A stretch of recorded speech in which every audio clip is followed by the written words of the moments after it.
требования медицинских работников, мы вынуждены, к сожалению, обратиться к сотрудникам милиции для того, чтобы навести...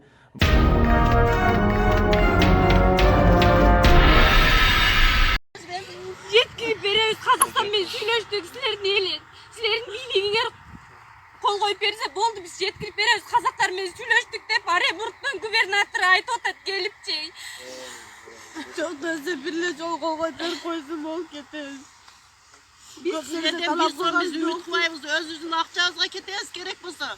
Kol koy berişke öyle. Мына урматтуу кыргыз элиң карап бизге көңүл буруп бизди ушундай өз мекенибизге биз деле силердин жердешибизбиз да, бизди мыякта талаада калтырдычын. Талаада калдык мына ээн талаа мыякчы көрүп атасың. Машина да жок, эчтеке да жок. Мына бизге мындай ар кандай жолдон ар өткөн, бер өткөндөр Bala çakasılar da kesin deşin orduğa kayran bizi kaydan arkaya kayırıp atat bizi. Dubai'den 2 жол алып кетти, Екатеринбургдан алып кетип атат. Biletleri söz kolu ustatırız. Bilet de aytmayla koyma, biletler kaldı sadaga. Bizge mayerden bir avtobus gerek oldu. Başka Avtobusumuz avtobustan özüz tavap bizge biri tap berdi. Mына mo жерге чейин автобусту өзүбүз таап келдик. Эми жанагы жерге кол коюп берип койсо биз тынч жетет элек. Булар айтып атат, Казакстан менен сүйлөшүп койдук, болду, бүттү деп. Силердин эл бийлигиңер кол коюп берип койсо, макулдугун берсе, силерди сопровождение менен доказа жеткиребиз деп атат кой. bizim biylик uykuda jatat, uykuda. Kıynalбай атат, эч нерсени ойлобой атат. Каржы тойсо өзүн ойлоп жатат.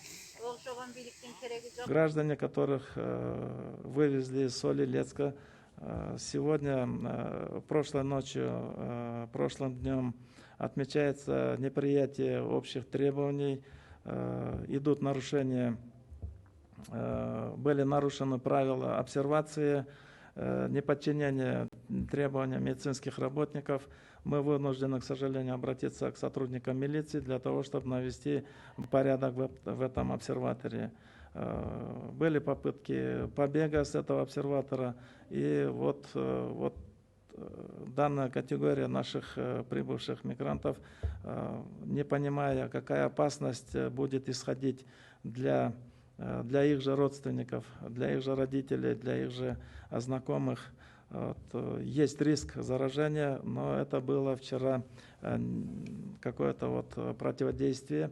Соответственно, мы стараемся провести очень большую такую доходчивую разъяснительную работу.